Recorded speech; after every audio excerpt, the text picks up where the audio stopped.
అదే RTV app వార్తల్ని క్షణాల్లో చదివే అవకాశం ఉంటుంది. ఒక న్యూస్ పేపర్, ఒక టెలివిజన్ ఛానల్ మీ చేతుల్లో ఎప్పుడూ ఉంటాయి.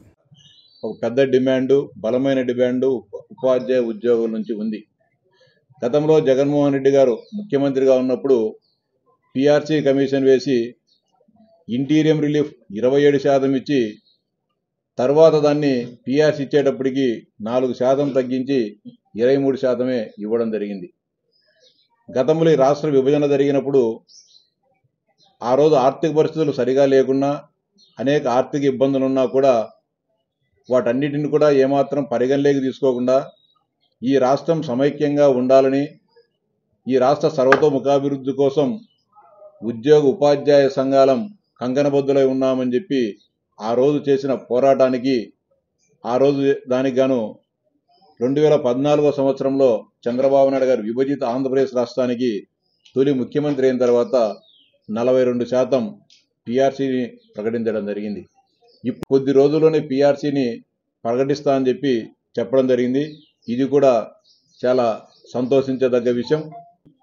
ఈ రాష్ట్ర సంక్షేమంలోనూ పురోగామిలో ఉద్యోగుల ఉపాధ్యాయుల పాత్ర కీలకం.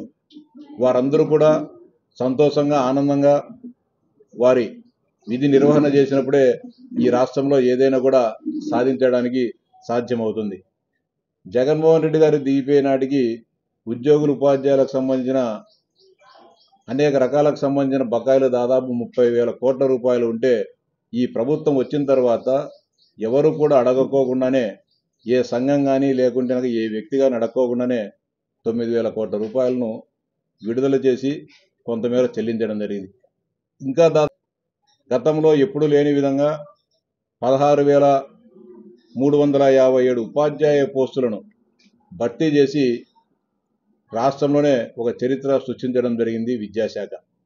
ఏదైతే ఎన్నికల సందర్భంగా మెగా డిఎస్సిని నిర్వహిస్తామని చెప్పి ఎన్డీఏ కూటమి హామీ ఇచ్చిందో, హామీ మేరకు గౌరవ ముఖ్యమంత్రి గారు ప్రమాణ స్వీకారం చేసిన తర్వాత సచివాలయంలో బాధ్యతలు స్వీకరించే రోజు మొట్టమొదటి సంతకంగా ఆ రోజు మా అందరి సమక్షంలో మెగా డిఎస్సి నిర్వహణకు సంతకం చేయడం జరిగింది.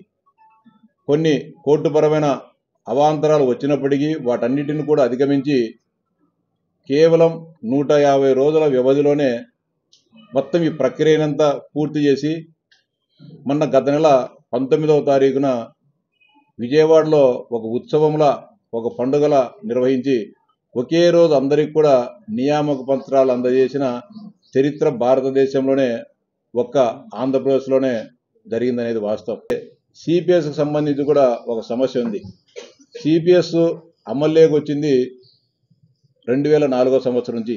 2004 సంవత్సరం కంటే ముందు అపాయింట్ అయిన వారికి ఆ సమస్య ఉంది. వారు కూడా అనేక సంవత్సరాలుగా మాకు ఓల్డ్ పెన్షన్ స్కీమ్ కావాలని చెప్పి అడుగుతున్నారు. వాటిపైన కూడా ప్రభుత్వం సానుకూలంగా ఉంది. వారు ఏదైతే వాళ్ళ డిమాండ్ ఉందో దాన్ని కూడా ఈ రాష్ట్ర ప్రభుత్వం త్వరలోనే వారికి మేలు జరిగే విధంగా ఓపీఎస్ పైన ఈ రాష్ట్ర ప్రభుత్వం నిర్ణయం తీసుకుంటుంది. గత 5 సంవత్సరాల వైఎస్ఆర్సీ పరిపాలనలో ఏ ఒక్క నిమిషం కానీ, ఏ ఒక్క రోజు కానీ అప్పటి ముఖ్యమంత్రి ఉపాధ్యాయ కానీ ఉద్యోగ సంఘాలతో కనీసం సమావేశమై ఎదురుగా కూర్చొని మాట్లాడి మీ సమస్యలు ఏమున్నాయని చెప్పి మాట్లాడిన దుస్థితి లేదు. కేవలం 2-3 మాటలు 2-3 మంత్రులు మాట్లాడి, అది కూడా వెటకారంగా ఉపాధ్యాయులను, ఉద్యోగులను అవమానపరిచే విధంగా మాట్లాడడం జరిగింది. అంతేకాకుండా వైన్ షాపుల వద్ద ఉద్యోగులను కాపాడబెట్టడం కానీ, అంటే క్యూ లైన్లను సక్రమంగా పెట్టేదానికి కానీ, అదేవిధంగా మాకున్న ఆర్థిక సమస్యలను మేము ఉద్యోగ చేసే సందర్భంలో ఎదుర్కొన్న సమస్యలను పరిష్కరించాలని కోరినప్పుడు వారందరి మీద ఏ విధంగా పాశవికంగా, ఏ విధంగా దుర్మార్గంగా, ఏ విధంగా అనాగరికంగా వేధించారో కూడా చూసాం. ప్రభుత్వానికి కూడా అనేక రకాలైన సమస్యలు నిరంతరం ఎదుర్కొంటుంది. అవన్నీ కూడా పరిష్కారం కావాలంటే చర్చలే ముఖ్యం. నిరంతరం సంఘాలు కావాల్సినవి 10 ఉంటాయి, ప్రభుత్వం 2 ఇస్తుందని చెప్తుంది. కానీ ఏదో విధంగా చర్చలు జరిగినప్పుడు ఏదో ఒక ముగింపు జరుగుతుంది. మళ్ళీ రేపు మరో నెలలో దొరుకుతాయి. చర్చల వలన సమస్యలు పరిష్కారం అవుతాయి. అంటే ఒక ఫ్రెండ్లీ ప్రభుత్వం ఈ రాష్ట్రంలో ఉంది. ఇచ్చిపుచ్చుకునే ధోరణిలో ఈ రాష్ట్ర ప్రభుత్వం ఉంది కాబట్టి ఉపాధ్యాయ సంఘాలు కూడా వారందరూ కూడా సవినయంగా విజ్ఞప్తి చేసేది ఒకటే, ఈ రాష్ట్రంలో మీకు కావాల్సిన ఇంకా ఆర్థికపరమైన సమస్యలు పరిష్కరించాల్సిన బాధ్యత ప్రభుత్వం పైన ఉంది. మీరు కూడా ఈ రాష్ట్ర సర్వతోముఖాభివృద్ధి కోసం, ఈ రాష్ట్ర ప్రజల శ్రేయస్సు కోసం అనేక రకాల కష్టపడుతున్నారు. మీరందరూ కూడా ఈ రాష్ట్ర ఆర్థిక పరిస్థితిని కూడా పరిగణలోకి తీసుకొని కొంత సంయమనం పాటించి ఈ రాష్ట్రానికి సహకరించాలని చెప్పి విజ్ఞప్తి చేస్తా ఉన్నాం. కొంత సంఘాలేమో లోపలేమో అంగీకరించా చెప్పారు.